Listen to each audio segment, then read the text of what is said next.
Me a brief overview of how you got started dancing. Well, I got started. Well, to be quite honest, I didn't really know how to dance by like the age, like at 8 years old. I only did the electric slide. Um, that was like no joke. And my mother has a video of that, and I tried to hide it so no one can see it. But yeah, that's kind of where I kind of liked dancing. It was like to a Janet Jackson song. I was singing and dancing, by the way. Glee, watch out. But I was doing that. So I think that was where I really kind of liked to do it, but it wasn't necessarily something I wanted to do as my career. Like, so that wasn't my main thing. So when I actually really got into it was by the time I was in, like, I think maybe 7th grade. That's when I started dancing. My first talent show was In Sync. It's Gonna Be Me. I was a one-man show. Wow. Yeah. Yeah, I know. Wow, right? I had the gear on and everything. Oh, that video. That's a funny video too. So what did you do? You had to rewind it and learn every move? Oh yeah, that was the main focus. Was always I even got there. I remember, I think I had like there was a DVD Darren had put out. Yeah. Of the moves, and I think I even grabbed that DVD. I even had like the Madison Square Garden In Sync DVD, so I can like learn their moves. I would watch their music video all the time, just so I could really prepare for my talent show. It was serious. It was a one-man show. I had the same outfits on. Everybody was praising me after. Believe me, I became a popular kid in school after that. It was cool. But yeah, I think that's when I first, like, I liked the attention. And when did you? At that time. And when did you realize that you could make a career out of it, not just be like a hobby? I think I realized that when I think I realized that when I started becoming friends with people who were like street dancers. And I think that was, I was like 13, 14, so I started becoming more friends with people who were street dancers and how they just kind of, again, to me, it was still almost really a hobby, but it really kind of prepared me to say, like, this is kind of what I wanted to do. So throughout that time, I ended up kind of always joining little dance groups. I had like 5,000 dance groups that I would join. There was a Devil's Worst Nightmare, and that's where I had like my DWN, and that's where I had like my brother, my dance brother, who taught me, one of the dance brothers who taught me everything. His name was Corey. And then from there on, it was just kind of just joining little dance groups and kind of always being a part of dance. And then one day, I got part of a TV show, a local television show that's in Dallas called Dance Club 21. It was kind of like the Dance 360 in LA. That like Kel Mitchell was hosting. But we had one in Dallas. It was a little local television show. So my brother and I, a guy named DeMarcus, but we call him Next Level. Me and him, like he also taught me a lot of things. We were part of a crew called Track Team, and we were like the baddest crew ever. Like nobody was effing with us. Like nobody. Like we were battling everyone. So when we found out about this television show they were trying to do, we auditioned for it. I was actually too young, but because I was so good, they allowed me to be a part of the television show, and that's when I got, I guess, popular locally, because it was one of the only local shows, dance shows, that had, people from our city trying to compete. And that's where actually I knew I could take it as a career, because I saw myself on television. First time. We had like a party and everything. It was crazy. We ended up being on their commercials. We were like the face of the show. So every time the show came on, it was, you see me and my brother, Next Level, on the show. So from that moment, I definitely knew that this is all I wanted to do. Cool. Now, the style of dance that you do, which is, predominantly street dance, what made you want to indulge in that style of dance, seeing as that it's dominated by males? Because I only was surrounded by males. All my god brothers are all they're all street dancers, and that's all I like to hang out with. I grew up as a tomboy. Before dance, I ran track and I was in sports. I used to play flag football. Like, I was always a tomboy, so I've always stayed around male-dominated sports. In track, I was always faster than everybody. Like, if I didn't get hurt in track, I feel like dance would be nowhere in my repertoire, like, literally. So, I kind of always been around that. So all of my brothers taught me. They're all different, like, characters. Like, all of them are freaking crazy. So they all kind of molded my character and my cockiness into my dancing, because I always hung around them everywhere we went. So they always taught me to be that special weapon. Don't dance like a girl. Like, you don't have to be that typical girl in the group that's like lightweight, or the one who's just trying to be around all the guys. So I kind of always made sure that I wanted to be better than them, because I didn't want to be looked at as the girl in the group, the lightweight, the person that they can just all pick on, and all the crews that we used to battle. They thought that I can be the one that they can, like, weigh out. I wanted to be that secret weapon, so I've always trained and told myself I'm going to be that, because I surrounded myself with nothing but guys who felt like they were winners. I understand. So I had to keep up with them. Yes. Now, so how did So You Think You Can Dance come about with all your, your years of training? Do you feel that you were, ready for that opportunity? Well, the thing with that is I ended up having like two and a half years of that ballet training life, only because I got accepted to a performing arts school that my dad made me go to, because he didn't want me just to only get around in the streets. I was always doing the street dance and stuff, so he wanted me to kind of be a little bit more educated within it. So he made me go to this performing arts school. He kind of tricked me into it. He told me there was hip-hop there, but there was no hip-hop. There was an African class, but there was no hip-hop. So, but I kind of ended up finally, adjusting to it. So by like the last year of it, I got better at ballet and jazz and all this other stuff. But it was a little too late. But after that, I didn't pursue into dance anymore after that. And I stopped for the next like 2 years after I graduated, and that's when So You Think You Can Dance came. So I wasn't really doing anything under training, but I still had it under my belt. I still had a little bit under my belt, so that basically carried me through to do what I was able to do on the show. So, without those kind of 2.5 years of, that training, I kind of put underneath there.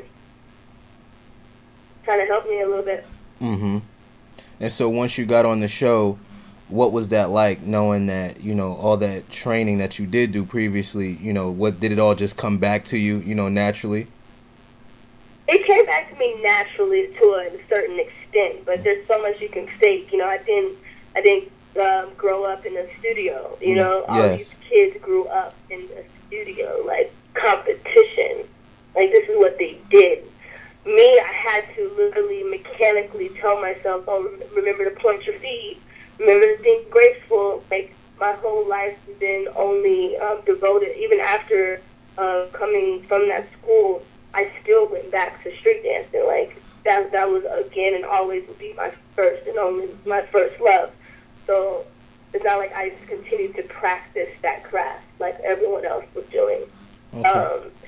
So it was very hard to try to put myself back into that mode, because they gave me hip hop and stuff sometimes, but they always only gave me things that were very graceful. Like, I had to be graceful, and I've never had to be that in my life.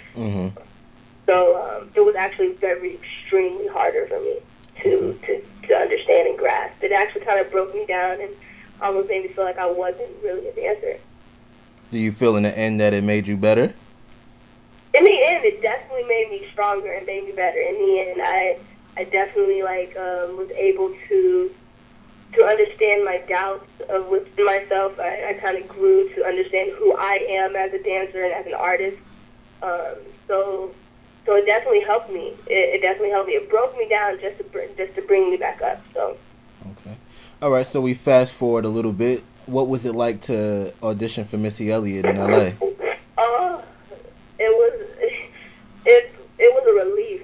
It was like a dream come true. Because to be quite honest, like, I was over danced after a while. Like, it was almost like the same old thing out here. It's kind of, everything's very commercial. Mm-hmm. Once I started getting used to the LA life. And, I'm blessed, I'm working, doing a lot of things, but nothing was necessarily really satisfying. So to hear, and I always told myself, I was like, man, I need to get on a dance tour. I need to get on, that would be the happiest day of my life. But what artist was out? There was no artist. So when I finally got this email that Missy was coming back, oh, please. Like, that was, I came in with A game. I was sick that weekend too. Mm-hmm. I was getting all kind of ginger root remedies to get better, and the audition for her, she was actually in the room, watching picking who she wanted to get. Like, I just made sure I just had fun. I just made sure I didn't want to regret that moment. Cause a lot of times, a lot of dancers come out because they were overthinking too much because they wanted it so bad. They overthought the process rather than enjoying it. So I decided to kind of think opposite, and I was dancing with my crewmate actually, and I decided to just interact with her, and we were just talking and yelling like, "Oh, let's go!" And I decided to create just such a fun energy around while auditioning in front of her, so she can have something to remember us by. So I made sure I just made that audition as fun as possible because I didn't want to forget it. Cool. And clearly, you made it because you had a chance to perform on BET Black Girls Rock. How did you prepare mentally for that opportunity?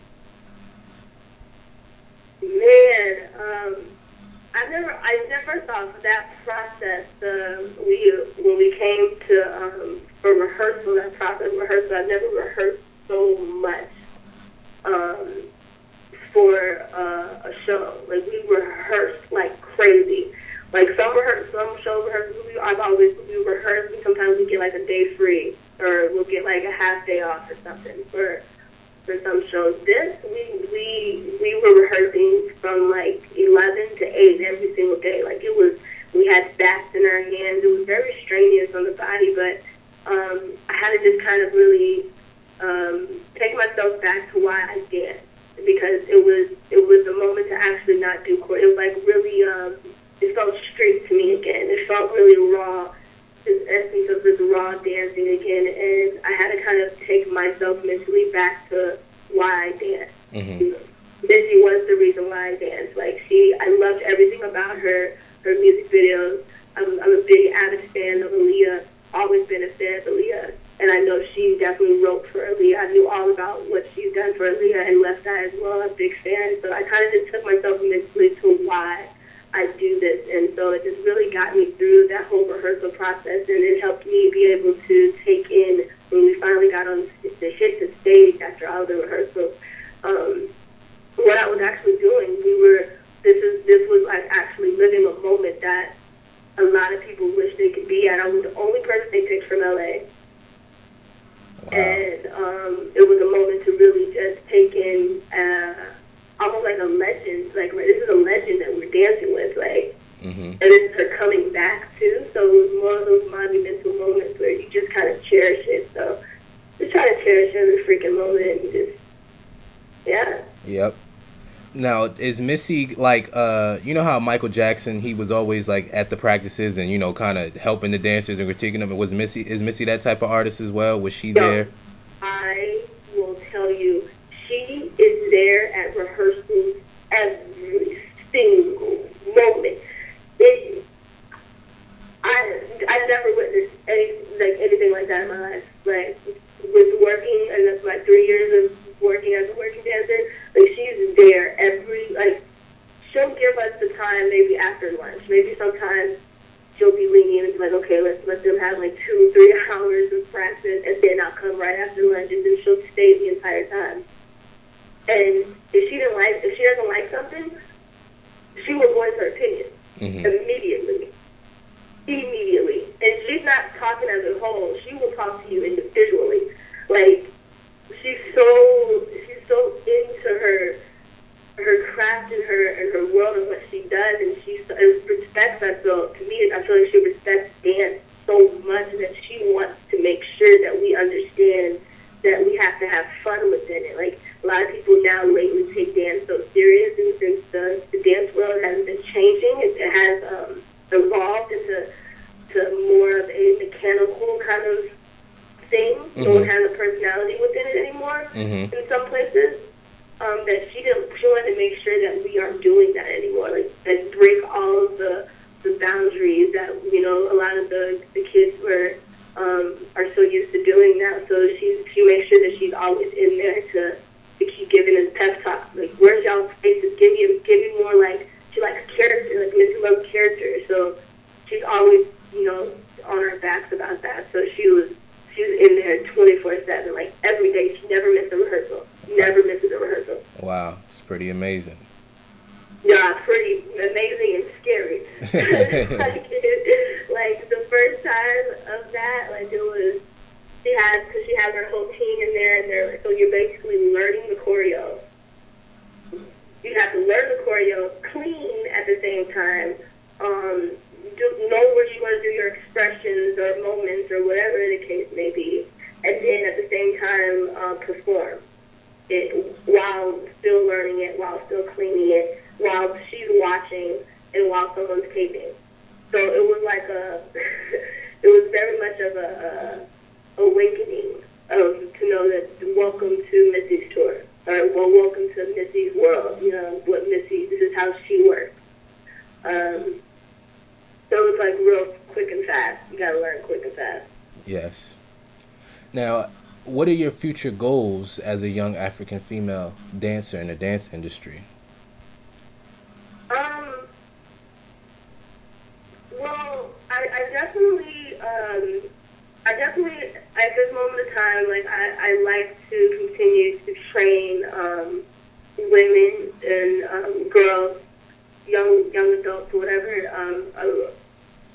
to get better within themselves, confidence-wise, as dancers, and as street dancers, as freestylers, because I truly believe that if you're going to be called a hip-hop dancer, you have to know how to freestyle. There's no way around it. There's no way around it. And I think I want to make sure I continue to have that legacy not die, and continue to push that, and train girls for, like, within dance, within hip hop, within themselves as freestylers, and hopefully continue to, like, even maybe have a team of my own. I definitely want to be a choreographer one of these days. I am a choreographer. I do choreo, but in a sense of being a household name in choreography, like, you know, doing work as how Cicely Lisa has done, or Hi Hat, because I definitely admire their work, those women, because they're very strong women who get down. They tell them to freestyle, they will freestyle right there in front of you, no doubt. So I definitely look up to those women as choreographers, and I want to continue to follow their place, so that that legacy as women doesn't die. So within dance, I definitely want to make sure I do that as my career continues to take me wherever I go. And what advice would you give young girls trying to follow in, you know, your footsteps? Man, I would say to the young girls, don't stop looking for who you are, because we like to change with the weather. We like to change with what's cool and what's hot right now. And I think it's really, really, really important to really know what you are and who you are as an individual before you even can sit here and say you are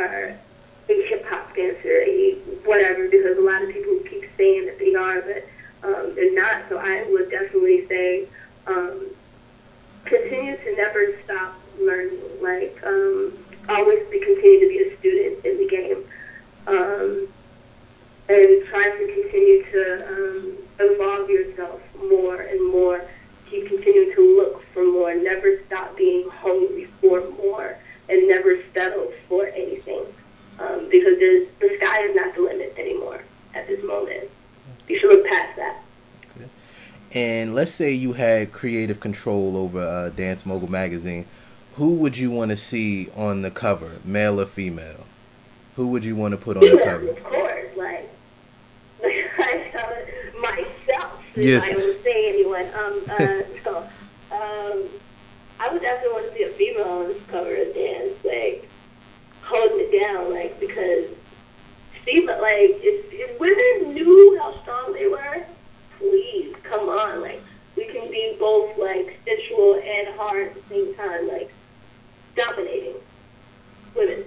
And who do you think represents that right now as far as the female choreographers or dancers? Who should we put on the cover? Or should it be a number of females we put on the cover? Or is there one that comes to your mind? It should, like, be a number of females. I feel like it should, I feel like right now, like, I can't really say one particular person is dominating the game in the female game. I just feel like there's so many and numerous of women who contribute so much into these artists that we love. Mm-hmm. A lot of people have no clue who's behind some things that Rihanna's done, or some of the things that Missy has done, Elliot has done. Like a lot of it is new women. Mm-hmm. Like we have Jamaica, we have Fatima, we have Hi-Hat, we have Cicely and Alyssa. There's even going into like the contemporary world, we have like Mia Michaels, and there's so many different people who have contributed as women to a lot of these artists that a lot of people don't know. So I personally feel like those women need to come out